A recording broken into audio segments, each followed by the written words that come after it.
দাওয়াত সবসময় মজার হয়, আর দাদুর বাড়ি হলে তো কথাই নেই। ড্রেস অর্নামেন্ট সব নামিয়ে রেডি হয়ে বেরিয়ে পড়লাম দাদুর বাড়ি যাওয়ার উদ্দেশ্যে। সিএনজিতে উঠে পরিবেশ দেখতে থাকলাম।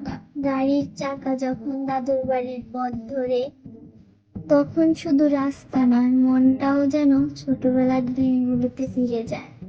এই মাটির গন্ধ, খোলা আকাশ আর আপনজনের ভিড়, এটা আমার শান্তির ঠিকানা।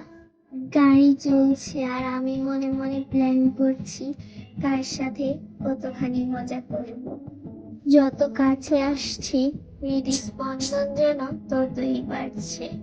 সেই বিশাল নীল আকাশ, যা উজ্জ্বল রোদে ঝলমল করে ওঠে, এই সব কিছু মিলেমিশে একাকার। মনে হচ্ছে এ এক শিকড়ের কাছে ফিরে আসার যাত্রা। মনোরম পরিবেশ উপভোগ করতে করতে বাড়ির মধ্যে চলে আসলাম। সবার সাথে গল্প করে খাওয়ার জন্য প্যান্ডেলের দিকে চলে আসলাম। খাওয়ার চলে আসলো, খাচ্ছিলাম আর সবার সাথে গল্প করছিলাম। খাবারগুলো অনেক টেস্ট ছিল।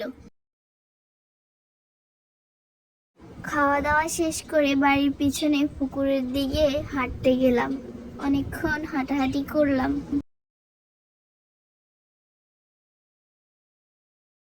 তারপর ছাদে এসে বাগান বিলাস ফুলের সাথে অনেকগুলো পিক তুললাম এবং বসেছিলাম।